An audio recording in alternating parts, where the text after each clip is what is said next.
हमें और आपको बचपन से एक ही कहानी सिखाई गई है। हमारी आजादी हमें अहिंसा से मिली, एक सादे चरखे की शांत घूमती धुरी से मिली।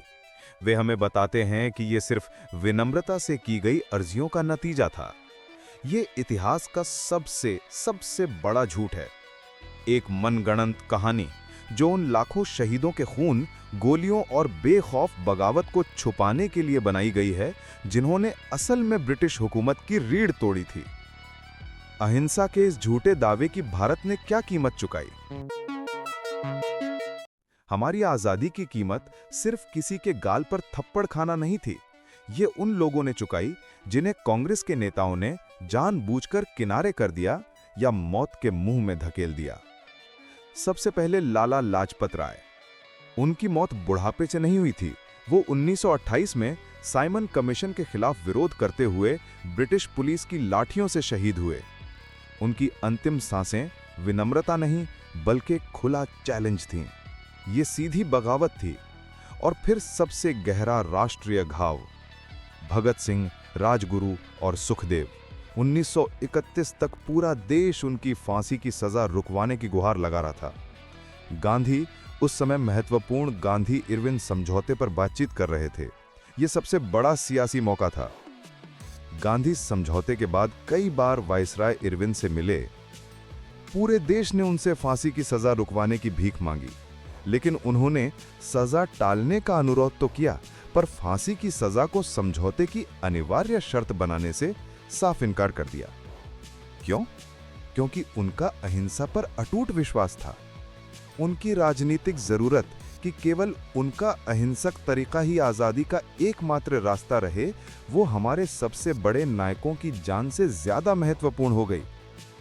उन्हें चुपके से फांसी दी गई और अहिंसा के राजनीतिक सिद्धांत को बचा लिया गया। मगर धोखा यहीं खत्म नहीं हुआ।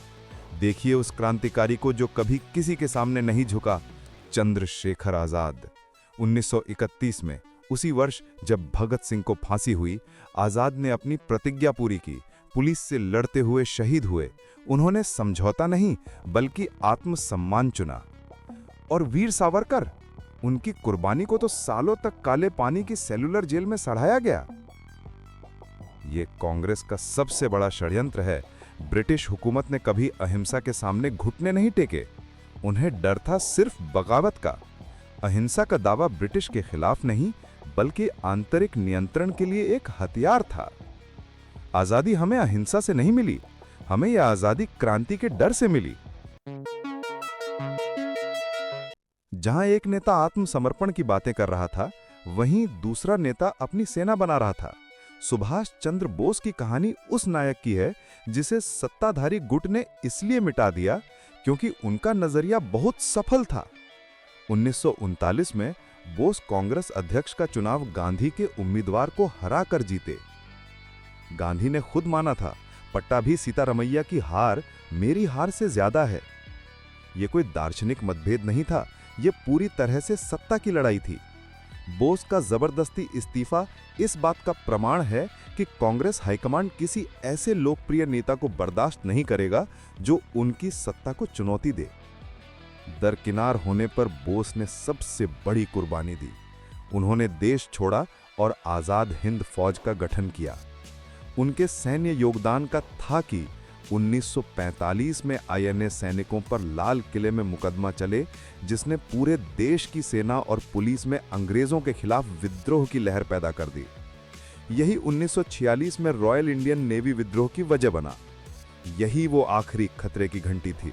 अंग्रेजों को अहिंसा ने नहीं बल्कि इस सच्चाई ने भारत छोड़ने पर मजबूर किया कि वे अब अपनी ही भारतीय सेना पर भरोसा नहीं कर सकते। बोस की विरासत को नेहरूवी सत्ता ने जानबूझकर कम करके आंका।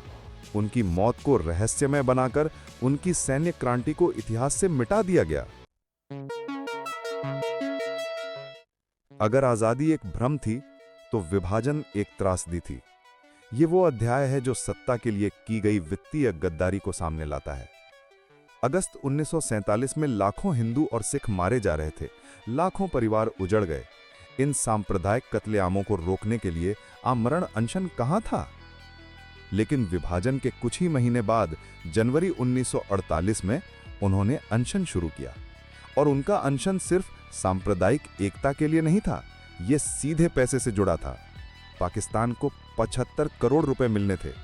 भारत ने बाकी 55 करोड़ को सरदार पटेल की सलाह पर यह कहते हुए रोक दिया कि पाकिस्तान कश्मीर पर हमला करने वाले कबायलियों का समर्थन कर रहा है। 13 जनवरी 1948 को गांधी ने आमरण अनशन शुरू कर दिया। उनका दबाव था कि पाकिस्तान को 55 करोड़ रुपए जारी किए जाएं। सरकार गांधी की मृत्यु के डर से दबाव में आ गई और कश्मीर पर हमला जारी रहने के बावजूद पैसे जारी कर दिए गए। सोचिए इस विरोधाभास को। भारत के विभाजन को रोकने के लिए कोई अनशन नहीं, लेकिन एक शत्रु देश को युद्ध के दौरान खजाना देने के लिए आमरण अनशन। 55 करोड़ की उस गद्दारी की कीमत आज भी भारत चुका रहा है। अगर कोई एक सच्चा विकल्प था, कोई ऐसा नेता जो जमीन से जुड़ा, व्यावहारिक था, तो वो थे सरदार वल्लभ भाई पटेल। उनकी कहानी को इसलिए कम करके आंका गया क्योंकि उनका दर्शन नेहरू के विजन के बिल्कुल विपरीत था। पटेल भारत के एकीकरण करता थे। जहां नेहरू ने कश्मीर को संयुक्त राष्ट्र में ले जाकर एक स्थायी विवाद पैदा किया, वहीं पटेल ने अकेले दम पर 562 रियासतों को भारतीय संघ में मिलाया। उन्होंने ऑपरेशन पोलो जैसे फैसले लेकर देश को एकजुट किया। नेहरू ने सोवियत शैली के समाजवादी मॉडल की वकालत की, जबकि पटेल व्यवहारिकता चाहते थे।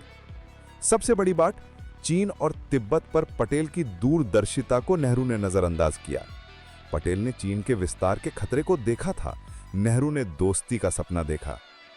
1962 में इसकी कीमत पूरे देश ने चुकाई। सीधी बात है, पटेल ने एक एकजुट भारत बनाया, नेहरू ने एक जटिल समस्या प्रग्रस्त राजनीतिक ढांचा खड़ा किया। इस पहेली का अंतिम हिस्सा है प्रभाव। एक पूरे राष्ट्र का भविष्य एक ही आदमी की व्यक्तिगत पसंद और रिश्तों से कैसे बंध गया। बात करते हैं जवाहरलाल नेहरू के लॉर्ड माउंटबेटन और उनकी पत्नी एडवीना माउंटबेटन के अत्यंत करीबी रिश्ते की।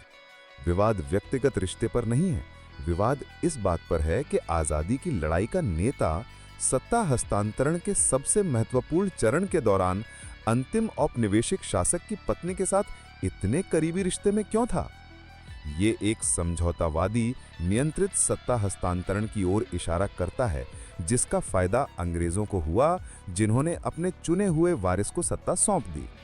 अंग्रेज भारत से नहीं गए, उन्होंने चाबी उस परिवार को सौंपी जिस पर उन्हें सबसे ज्यादा भरोसा था। शुरुआती कांग्रेस नेतृत्व की पूरी रणनीति एक नैतिक आंदोलन के रूप में छिपी हुई एक सावधानी से निष्पादित सत्ता पर कब्जा थी। अहिंसा ने क्रांतिकारियों को खत्म किया, साजिशों ने पटेल को किनारे किया और व्यक्तिगत प्रभाव ने एक ऐसे वंश को स्थापित किया जिसने हमारा इतिहास बदल दिया। आजादी का असली इतिहास संघर्ष का है, उपहार का नहीं। यह समय है कि हम असली संस्थापकों का सम्मान करें और मनगढ़ंत मिथकों को त्याग दें। इस वीडियो को शेयर करें और द भारत नैरेटिव को सब्सक्राइब करें, क्योंकि भारत का असली इतिहास तो अब खुलना शुरू हुआ है।